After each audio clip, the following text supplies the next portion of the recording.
dicho Muy bien? bien. Llevo toda la mañana intentando pronunciar bien tu apellido. Ella es licenciada en Medicina de Familia, especializada en endocrinología y nutrición y experta en trastorno del comportamiento alimentario. Y tenemos en nuestras manos una de sus últimas obras, Bacterias, la revolución digestiva. Vamos a hablar de bacterias. Y parece que nos cuesta hablar de bacterias. Hay 2 libros en sorteo que pueden ser suyos. Yo les digo que me he leído página por página y esto es una maravilla, sobre todo para resolver muchos problemas de salud que no entendemos. Voy a empezar con una cosa. Irina, ¿sabían ustedes que las bacterias influyen en nuestra salud, tanto en las emociones como en nuestra salud mental? ¿Eso es así, Irina? Eso es así, sí.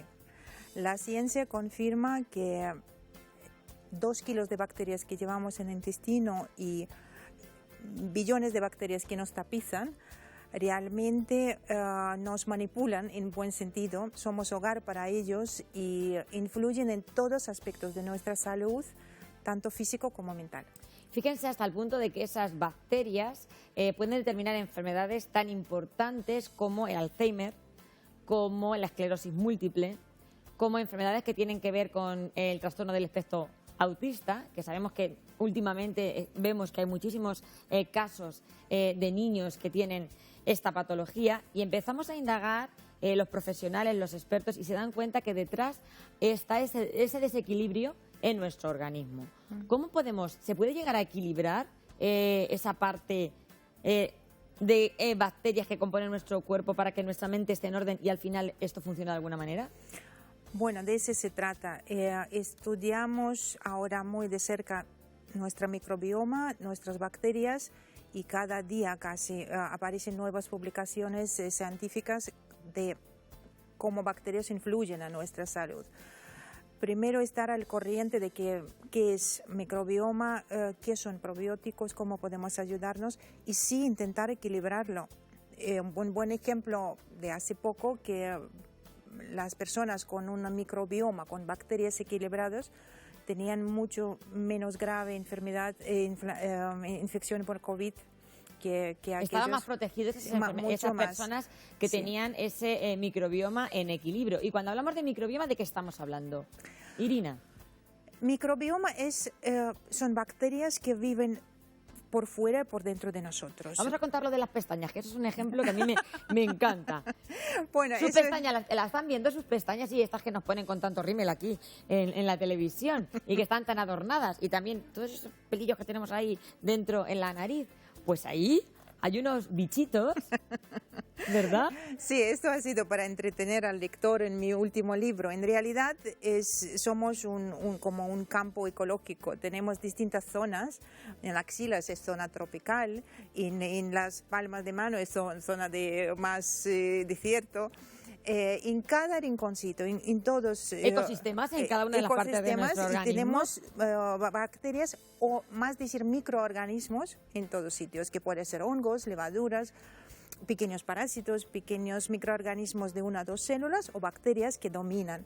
Y para entreteneros, contaba en el libro que hay un microorganismo que se llama, que vive en las pestañas. Y en realidad tiene su vida corta, porque tiene vida de unos días, porque no tiene salida, solamente consume el sebo y el epitelio que producimos. Pues nuestras legañejas, sí. El rímel mío estarán encantados. Pero aquí son muy llenos de vida y muy divertidos, por lo cual porque cada 15 días, o sea, porque sí. A mí me encantó esto. Imagínense ustedes que nos pusieran un microscopio en nuestra cara cuando estamos dormidos, tan contentos, que nos hemos desmaquillado, que nos hemos lavado la cara, que pensamos que estamos puros de todo, y ahí esos bichitos están practicando su acto sexual. Sí.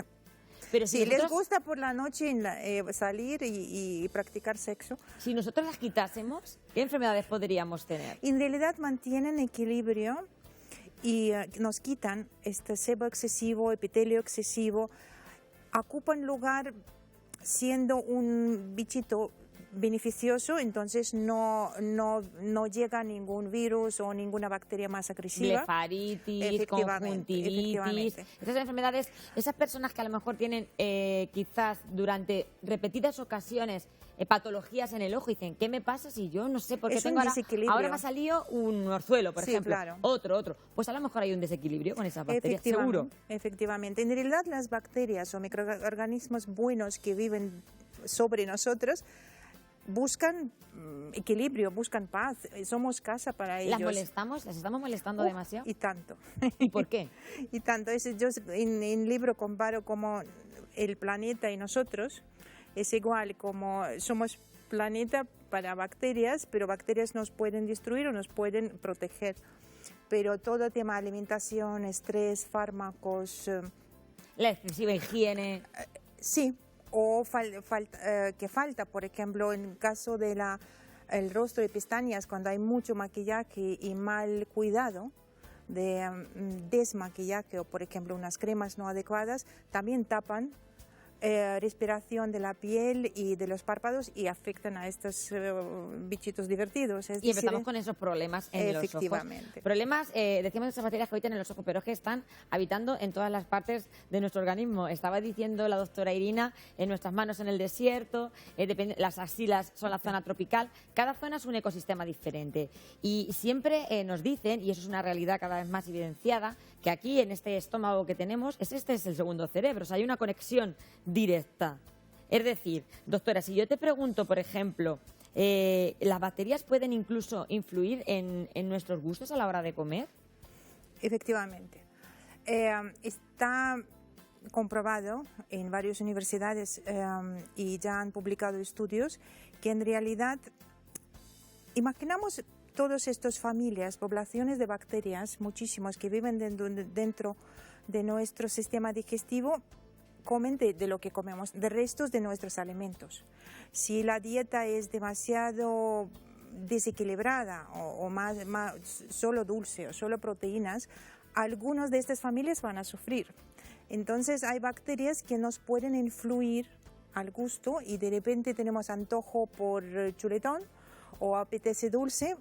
Eso no justifica un atracón por dulce, pero sí el microbioma, como son muchas bacterias y pueden manipular nuestro metabolismo o nuestra producción de células hormonales y hormonas que produce el sistema digestivo, produciendo cierto deseo hacia algún alimento. Sí, hacia algún alimento y si se consumiera en exceso, ese alimento podría provocar ciertas patologías. Tenemos el teléfono abierto para que ustedes pregunten, porque además de hablar de bacterias, tenemos que decir e insistir que estas bacterias están relacionadas con muchísimas enfermedades que ahora nos resultan raras. Ahora hablamos constantemente de enfermedades autoinmunes, doctora. Sí.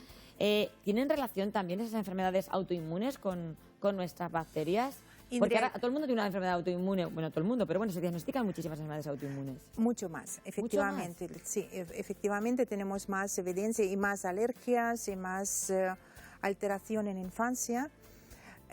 Intentamos visualizar cuando un bebé entra en este mundo prácticamente, no totalmente, prácticamente por dentro es estéril, no tiene bacterias. Y su sistema inmune es un pre-pack que le dio mamá, un básico imprescindible del sistema inmune. El resto tiene que aprender. ¿Cómo uno se aprende a defenderse? Tras tragar y bacterias, respirar. Y cuando bacterias, en 80% buenas, entran en pequeña tripita, empiezan a entrenar el sistema inmune. Es decir, esto es bueno, esto es malo. Esto hay que absorber, esto hay que rechazar. Explico de manera sencilla, pero el sistema inmune es como un ordenador que recoge archivos y datos sobre el mundo exterior y lo procesa, por lo cual para 3 años de edad ya sabemos cómo defendernos y cómo nutrirnos. Por lo cual, como has dicho tú, excesiva higiene o falta de alimentación diferente o algunos problemas desde edad muy pequeña pueden influir a formación de este ordenador. Es decir, que seguramente, y esto se puede constatar así, y cada vez está avanzando más en este tema, esa excesiva limpieza, para que todos lo entendamos, que tenemos ahora con los bebés, que se cae al método Milton, todo lo esterilizamos, ¿está provocando que nuestros hijos sean más alérgicos a todo? La seguridad de salud inmunológica y para un cuerpo creciente es la diversidad de su microbioma. Más diverso, más variedad de microorganismos tiene, microorganismos buenos tiene la tripita, más información tiene el sistema inmune. El sistema inmune detecta... Va reconociendo. Claro, por lo cual al futuro va a tener mucho más experiencia y adaptación a cualquier alimento, a cualquier infección. Por eso no se puede tener limitación para un pequeño que solamente en este piso y con solamente mamá y papá, que se socializa. Cuanto más entornos recorra, cuanto más mascotas, toque.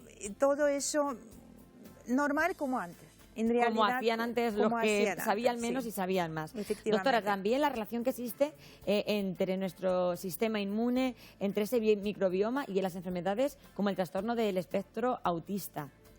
¿Qué relación hay? El intestino por dentro tiene una mucosa muy finita, como una seda. Y por esta mucosa es nuestra frontera entre nosotros, entre luz intestinal, que es mundo exterior. Luz intestinal dentro del intestino, del tubo, son bacterias, alimentos, líquidos, células epiteliales.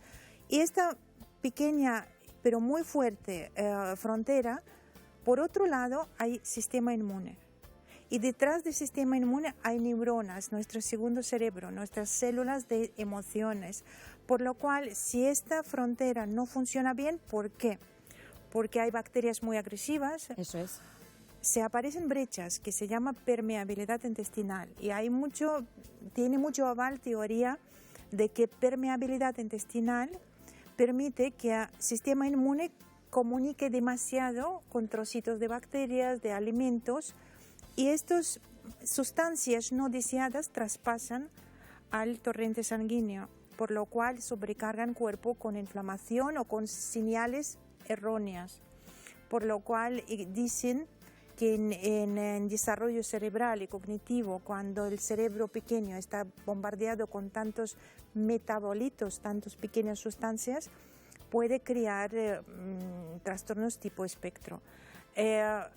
Es absolutamente evidente que cualquier niño con alteración cognitiva o desarrollo cerebral, es una neurodiversidad, no es una patología, ya tenemos que aceptarlo, siempre tiene problema digestivo. Siempre. Por lo cual, arreglar temas digestivos siempre ayuda. De niños a la hora de incluso llegar a la consulta y querer tomar una galleta de una determinada forma, que eso pasará muchas en casas que tengan niños autistas. Saben ustedes que siempre les gusta comer la comida de una determinada manera, las galletas redondas, o son además muy específicos a la hora de elegir su forma de comer. Es patología muy complejo, no solamente origen de esta patología en las tripas, pero tratar su sistema digestivo y una nutrición a la medida ayuda mucho. Y va a mejorar incluso mucho. Esa integración de ese niño o de esa niña dentro del entorno social, que es lo que más les cuesta, además. También hablas en este libro, claramente, que a mí me encanta, de las heces. Es verdad que nos cuesta trabajo hablar de las heces, y es que es tan importante analizar, tú dices, los avisos desde tu interior, dices en un capítulo.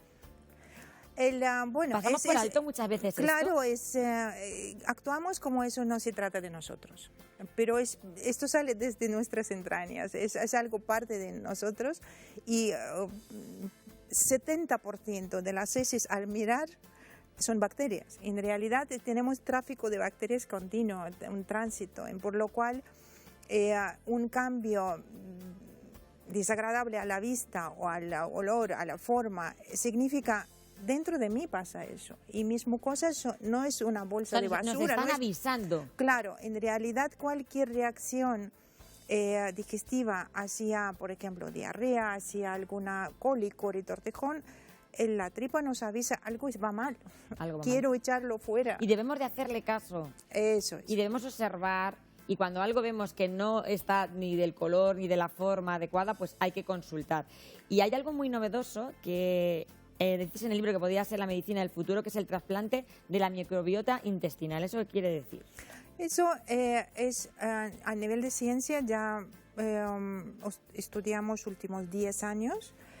Normalmente la lógica se aplica así: cuando hay muchas quemaduras de un incendio, hacemos trasplante de piel, hacemos trasplante de corazón, trasplante de hígado, de pulmón.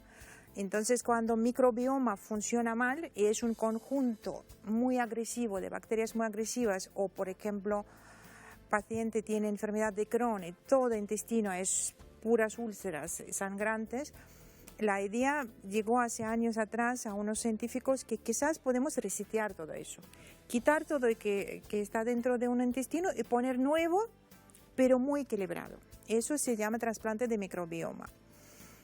¿Y eso se podría hacer? Eso se hace muy limitado, porque obviamente no suena nada glamoroso recibir trasplante fecal, trasplante de las heces, pero os digo que eso salva vidas. Salva vidas, estamos diciendo. Ahora un poco se frenó todo con tema de pandemia, es un material biológico, pero muy pocos centros del mundo que lo trabaja y lo produce.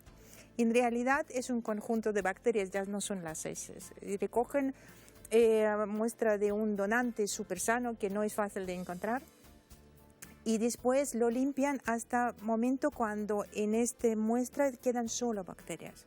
Nada, ¿Y esas serían esas hasta que el trasplante tiene color blanco, para decir. Exacto. Y esas heces, y eso con las bacterias ricas, lo injertan en el intestino varias veces hasta que se pega esta bacteria a las ¿y se mucosas. mejorarían enfermedades, por ejemplo, la enfermedad de Crohn? Impresionante. Resultados son impresionantes, pero claro, limitados, porque este producto muy difícil de conseguir, de buena calidad, y está todavía en estudio, pero ya, por ejemplo, en España lo utilizan para enfermedades graves por una bacteria que se llama Clostridium difficile, porque esta bacteria literalmente mata.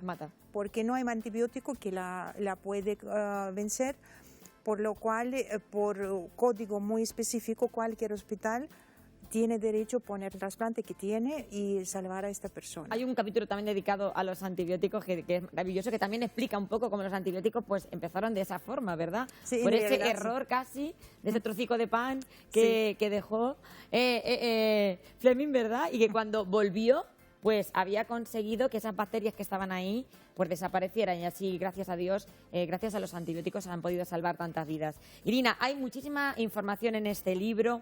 También hablas del Helicobacter pylori, de si es necesario o no utilizar los tratamientos. Se está viendo cada vez que mejor que no, hay que investigar y analizar cada caso. Lo más importante, yo creo, es que la ciencia está avanzando y mucho. Hay tratamientos muy sencillos como son los probióticos, que podemos tomarlos todos y que nos van a venir estupendamente. Tú hablas incluso de tomarlos, por ejemplo, pues durante 3 meses, los 10 primeros días de cada mes, y que nos van a prevenir muchas cosas. Es cómodo. Suplemento probiótico es cómodo porque imaginamos que una cápsula es como 10 yogures juntos, pero en suplemento. No estamos insinuando que todos toman pastillas. Primero, probiótico es suplemento natural, pero hay que reconocer que no tomamos todos los días 2 yogures y más pepinillos y aceitunas y después chucrut y después alguna otra kombucha. Es decir, alimentos fermentados son probióticos. Si consumimos mucho, fenomenal. Pero si no, y estás bajo de estrés, con alguna infección, con algún cambio importante de alimentación, suplementos probióticos ayudan. Pues Irina, un placer tenerte en el programa. Doctora Irina Madeikova, ha sido un lujo tenerte. Este libro ya está en 2 casas. Dime 2 números del 2 al 28. Bueno, del 1, que el 1 me lo saltó. De 2 a... de 1. Vale, el 21. El 21. Y 15. 21 y 15. Un libro se va para Alcázar de San Juan, para Sandra Martín, te va a encantar. Y el otro se va para Sacramento de Villanueva de Alcarrete. Ahora se lo va a firmar la doctora Irina para que ustedes puedan informarse y más. Y otro día hay mucho que hablar sobre las bacterias. Gracias, doctora.